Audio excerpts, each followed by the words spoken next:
λίγο. Θέλω να σε δω για λίγο. Είδα το Θεό για λίγο. Είπα σε με δω για λίγο. Ήρθα να σε δω για λίγο. Θέλω να σε δω για λίγο.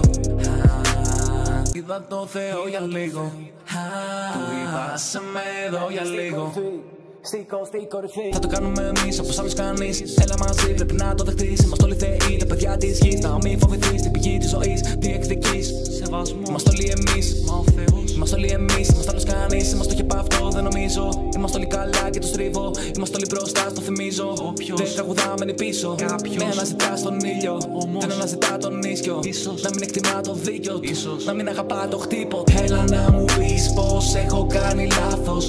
Αν δεν βγει καλό, ξανακάνω το αλλά με πάθος. Με κάθε σ' αγαπώ, ουρανός γίνεται κάποιος. Δεν πηγαίνω πίσω, ανηφορίζω από το βάθος. Δεν υπάρχει άγχος, προσπερνάω μονάχος. Είμαι τόσο ελεύθερος που ο ήλιος είναι άσπρος. Ταξιδεύω συνεχώς σαν να ήμουν ο μάχος. Αν το χάος ήταν κύμα θα ήμουν ο βράχος. Ήρθα να σε δω για λίγο. Θέλω να σε δω για λίγο. Είδα το Θεό για λίγο. Είπα σε με δω για λίγο. Ήρθα να σε δω για λίγο. Θέλω να σε δω για λίγο. Είδα το Θεό για λίγο.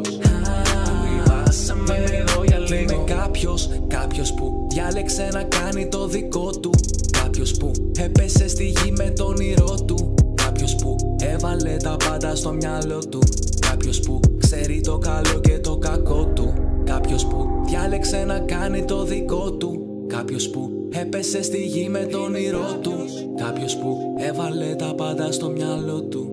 Κάποιος που ξέρει το καλό και το κακό του. Δεν έχουν εξουσία επάνω μου, εφόσον δεν έχουν την εξουσία του Θεού.